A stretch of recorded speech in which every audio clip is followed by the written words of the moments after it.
there's, of course, subcultures that borrow from existing sort of thinking and existing writing and existing paradigms of thought that have existed for a while. And there, maybe I would think of emo culture, possibly related to Gothic culture, which of course was related to literature coming before that. There's also, of course, geek culture, which is, you know, also married to a whole swag of writing that occurred, I guess, in the 80s and 90s through cyberpunk and that kind of thing. But I think all subcultures are sort of related to subcultures that have come before. The subcultures in the years gone by were friendly, happy-go-lucky type attitude. It's more money-making, drug laundering and the whole lot. It's changed totally. I think mostly subcultures are a positive thing, and sometimes I like to think of it in terms of diversity. So the more diversity that you have, diversity of socioeconomic status, diversity of cultural influence, diversity in fact of subcultures, creates a melting pot.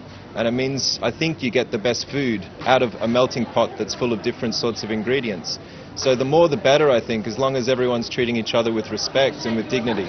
I think parents as a whole should be more educated exactly in the subcultures, because as I said, I come from a lot of guys who used to ride with bike gangs and stuff. And I think people have got this idea of bike gangs as being these big tough boys who want to go out and beat up and rape and pillage and do all these dirty, disgusting things, when in actual fact they're not. You leave them alone and they won't affect you. The media portrays them as being these bad boys, and I think the media's got a lot to answer for in portraying it that way.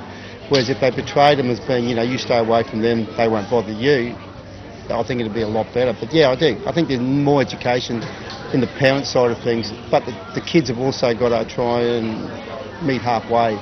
Well, I was very involved in sport and also in dancing and musical things, etc. So a bit of all of that, yeah. The school musicals themselves were quite a big influence for me. By their very definition, subcultures have to create and maintain themselves outside of, I guess, an arm of government. The whole idea of a subculture is, of course, that it's beyond the arm's reach of a government. However, governments have a really important part to play in engaging with youth, no matter how they dress or what style of hair they have. And the challenge for governments is to always make sure they're doing that in a positive and a proactive way, rather than a kind of draconian or reactive way. That's the challenge for government. I guess you've just got to be careful that it doesn't become too much of a clique, that they become isolated subcultures. I think they're terrific when they are actually integrated amongst different things. I think if there's too much of the being only in your own subculture and not exploring the others as well, then that can actually become slightly unhealthy as well. But yeah, by being involved, being aware of what others do as well and exploring, yeah. Well, I've got a child that's at this present time as we speak that's involved in I'd say, gang-related activities that we don't wish, and we've contacted government and other bodies, and there's just no one out there. Everyone wants to keep pushing you somewhere else. And I think the government should get more into the schools, because that's where it starts, and that's where it's got to be hit on the head right at the thing. As far as the cultural side, I think more people should be exposed to it. I think the more we're exposed to all the different cultures, the more we'll understand it.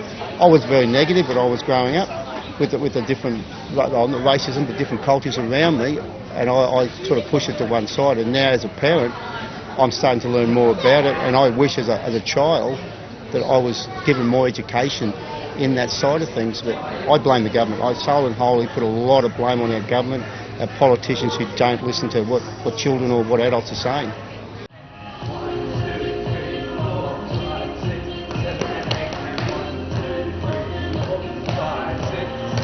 So what is K-pop? It's basically a combination with dance, singing, fashion, entertainment, and language. Do you feel it's gained a strong following in recent years? With the advent of social media and the rise in popularity of a few select songs, I'd certainly say it has. So how do you feel this affects the youth of today? I would say it's affecting them the same way as Justin Bieber is, One Direction is. So they're going through the stage of finding their own personality, image, individuality as well through these stars, through these idols. So what is the average K-pop fan like? Would you like to go first? I'm not too sure. I'd say there is an average fan. In terms of Western culture, there are fans from teeny bopper females to 40-year-old men. All walks of life, upper class businessmen to some people just scraping by. It does manage to encompass an incredibly large range of people. Yeah, I have to agree. I know a lot of people who's younger than me that listen to K-pop. Some even older people that also listen to K-pop. So it varies. Since I've been to Korea, I've noticed that all the fans who go to these concerts are from ages 12 years old to 16 years old. And they're very young and they're still going through the stage as if the high school students are going through it as well here. So why did you three choose to enjoy K-pop? For me, some friends a long time ago now just showed me a few videos and I was just enthralled immediately. From the catchy tracks to another language, the dance, it all came together to just draw me in quite strongly. What drew me into K-pop is pretty much, I don't know, I don't seem to enjoy a lot of English pop songs these days because I think some of the lyrics are like a little bit, really off or not really relevant to me. And I feel like some K-pop songs are really relevant to my life and, I'm also very passionate about dancing and I feel like, listening to K-pop, with the beats, the unique beats and stuff like that, and just the unique dances. So that's what brought me into K-pop.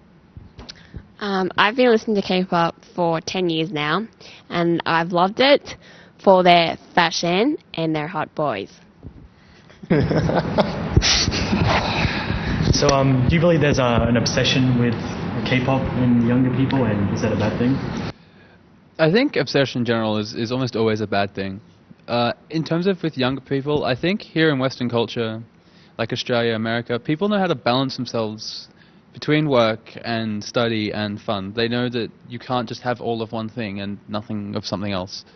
So while obsession can occur, it's usually manageable around here, but everyone is different. My opinion is for me, K-pop is just a genre, another genre of music. For me, I think for me, what I'm concerned is just the younger generation that will be obsessed more, because I can see that them being more obsessed, because I think for all the older and mature people, they know how to balance life, but for the younger one, that people are they can watch, say something like a Lady Gaga video and they can be really obsessed with it, and most of the time are those younger generation, and I can see that in Korea, not in K-pop especially.